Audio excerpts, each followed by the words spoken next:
যুক্তরাষ্ট্র ও ইরান উভয়ই যুদ্ধবিরতিতে সম্মত হলেও যেন বাঁধ সাধল ইসরায়েল। যুদ্ধবিরতিতে ইরানের দেয়া শর্তগুলো মেনে নিলেও লেবানন জুড়ে হামলা বন্ধ রাখার শর্তটি প্রত্যাখ্যান করে তেল আবিব। তারা জানায় ইসরায়েল লেবাননে হামলা অব্যাহত রাখবে।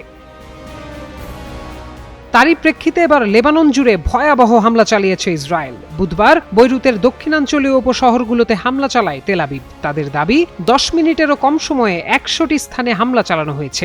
এর আগে ইসরায়েলি বাহিনী দক্ষিণ লেবাননের সাফাদ আল বাত্তিক, মাজদাল সেলেম, চাকরা এবং খেরবেত সেলেম শহরে বোমা হামলা চালায়।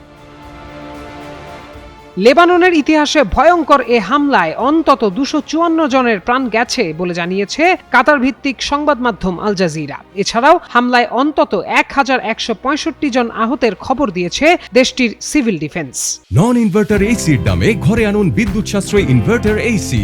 এখন 1.5 ton my one inverter AC মাত্র 48,900 টাকা পাওয়া যাচ্ছে মিনিস্টার শোরুমে। লেবাননের বিদ্রোহী গোষ্ঠী এক বিবৃতিতে ইসরায়েলি হামলাকে নিরীহ বেসামরিক নাগরিকদের লক্ষ্য করে চালানো যুদ্ধাপরাধ হিসেবে বর্ণনা করেছে। তারা জানায় এই ঘটনা শত্রুর বিরুদ্ধে লড়াই চালিয়ে যেতে এবং দেশটিতে নিরাপত্তা প্রতিষ্ঠার ব্যাপারে তাদের সংকল্পকে আরও দৃঢ় করেছে। জাতিসংঘ মহাসচিব আন্তোনিও গুতেরেস এক বিবৃতিতে লেবানন জুড়ে ইসরায়েলের ব্যাপক হামলায় শিশুসহ শত শত বেসামরিক নাগরিক নিহত ও আহত হওয়ার ঘটনায় তীব্র নিন্দা জানিয়েছেন। সকল পক্ষকে অবিলম্বে শত্রুতা বন্ধ করার আহ্বান জানান তিনি।